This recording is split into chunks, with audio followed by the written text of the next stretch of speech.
کہ جامعہ ترمذی میں صحیح سند کے ساتھ یہ حدیث ہے کہ نبی علیہ السلام نے فرمایا جو شخص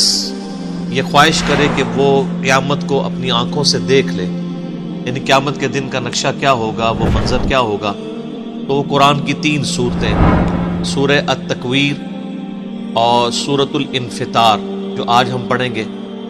اور تیسری سورہ انشقاق وہ بھی آج ہی آ جائے گی انشاءاللہ، اس کو پڑھ کے دیکھ لے۔ اس کے اندر اللہ تعالیٰ نے قیامت کے دن کا نقشہ کھینچ دیا۔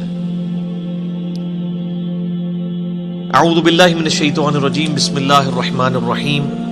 اذا السماء انفطرت، جب آسمان پھٹ جائے گا، وَإِذَا الْكَوَاكِبُ انتثرت، اور جب ستارے بکھر جائیں۔ میں نے پہلے بھی کئی دفعہ یہ چیز عرض کی ہے کہ یہ پورے کا پورا جو گلیکسیز کا سسٹم ہے یہ گریویٹیشنل فورس کے اوپر ڈیپینڈنٹ ہے، اور قیامت کے دن اللہ تعالیٰ اسی فورس کو ڈسٹرب کرے گا تو اس کی وجہ سے ہر چیز تل پٹ ہو جائے گی، آسمان پھٹ جائے گا، ستارے بکھر جائیں گے۔ وَإِذَا الْبِحَارُ فُجِّرَتْ، اور سمندر بہنے لگے گے۔ پہلے بھی کئی دفعہ یہ چیز عرض کی ہے کہ آتش فشاں کا جو نظام ہے اس کرۂ ارض کے اندر، یہ اللہ تعالیٰ کی قدرت کا بڑا غیر معمولی ایک مظہر ہے، اور سمندروں کے اندر جب آتش فشاں پھٹتے ہیں اور لاوا سمندر اگلتے ہیں تو اس کی وجہ سے سمندروں کے اندر ویوز پیدا ہوتی ہیں، وہی سونامی کی فارم میں آ کے ٹکراتی ہیں، اور اسی کی وجہ سے جب یہ آتش فشاں اپنا لاوا اگلتے ہیں تو اس لاوے کی وجہ سے کئی ایک آئرلینڈز وجود میں آ جاتے ہیں، نئے نئے جزیرے وجود کے اندر آتے ہیں۔ اب آپ یہ امیجن کریں کہ قیامت والے دن جب اللہ تعالیٰ اس زمین کو کھینچے گا، وَإِذَا الْأَرْضُ مُدَّتْ، اور آگے پھر آگے جاتا ہے کہ اللہ تعالیٰ جو ہے وہ زمین کو جو ہے وہ کوٹے گا اور بالکل فلیٹ کر دے گا جیسا کہ اللہ تعالیٰ چاہے گا،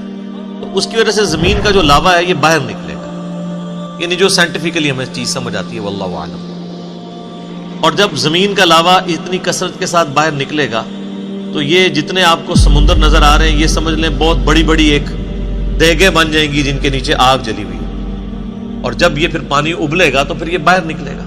سونامی کے فارم میں۔ آج تو ہم اس چیز کو آبزرو کر سکتے ہیں کہ جب سمندر کے اندر لاوا اگلتا ہے تو یہ سمندر بہنا شروع کر دیتا ہے، یعنی اپنی جو باؤنڈریز ہیں اس سے بھی باہر نکل کئی کلومیٹرز تک کوئی بھی راستے میں چیز آتی ہے وہ بچتی نہیں۔ تو یہ اسی نقشے کو کھینچا جا رہا ہے کہ قیامت والے دن سمندر جو ہیں وہ بہنا شروع کر دیں گے، یعنی اس طرح ان کے نیچے گرمائش والا معاملہ ہوگا۔ وَإِذَا الْقُبُورُ بُعْثِرَتْ، اور جب قبریں زیر و زبر کر دی جائیں گی، اکھاڑ دی جائیں گی قبریں، ظاہر ہے قبروں سے مردے باہر نکلیں گے، اور پچھلی صورت میں ہم پڑھ چکے ہیں کہ اللہ تعالیٰ یعنی ان کا ایسا کوئی سافٹ ویئر فٹ کرے گا کہ وہ سب کے سب جو ہے وہ میدان محشر کی طرف جمع ہونا شروع ہو جائے۔ عَلِمَتْ نَفْسٌ مَّا قَدَّمَتْ وَأَخَّرَتْ،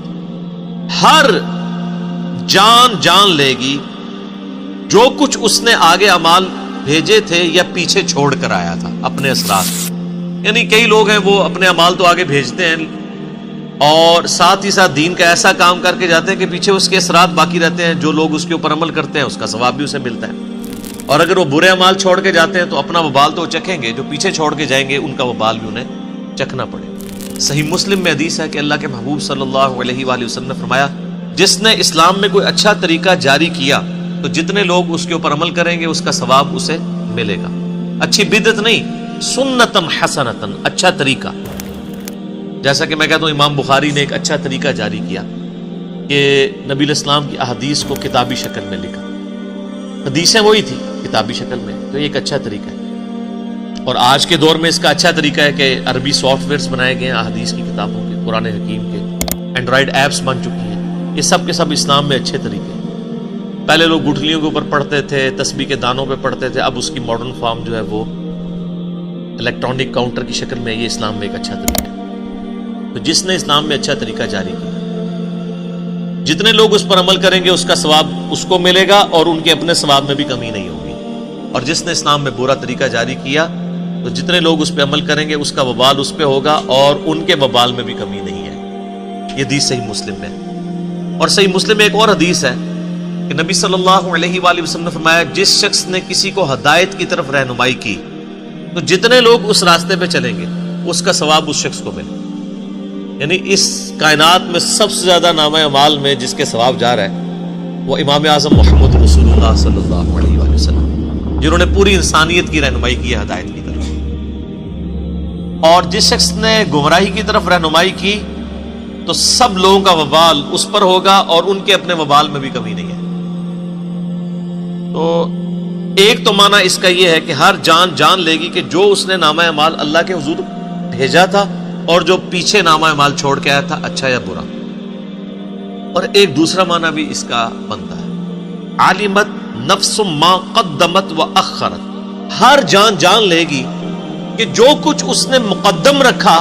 اور جس چیز کو مؤخر کیا, جس چیز کو اس نے پرائورٹی دی اور جس نے اس کو پرائورٹی نہیں دی, کس چیز کو. یعنی ایک شخص دنیا کی زندگی کو ترجیح دیتا ہے اور اللہ کو اور آخرت کو پیچھے ڈال دیتا ہے, تو وہ شخص پھر وہ دیکھ لے گا کہ دنیا میں جو اس نے ترجیح دی تھی نا دنیا کی زندگی کو اور اللہ کو پیچھے ڈال دیا تھا اس کا وبال چکھے. اور جس نے اللہ کو ٹاپ پرائورٹی دنیا کی زندگی میں ترجیح اول مانا, یعنی اللہ کو آگے رکھا دنیا پیچھے رکھی, تو اس کی جزا بھی. تو یہ دونوں معنی بیک وقت درست ہیں. عالمت نفس ما قدمت, ہر جان لے گی جس چیز کو اس نے مقدم کیا, جس چیز کو اس نے پرائورٹی دی, وہ اخرت اور جس کو پیچھے چھوڑ دیا. کسی نے اللہ کو پیچھے چھوڑا, دنیا کو ترجیح دے دی, کسی نے اللہ کو ترجیح دی اور دنیا کو پیچھے چھوڑا.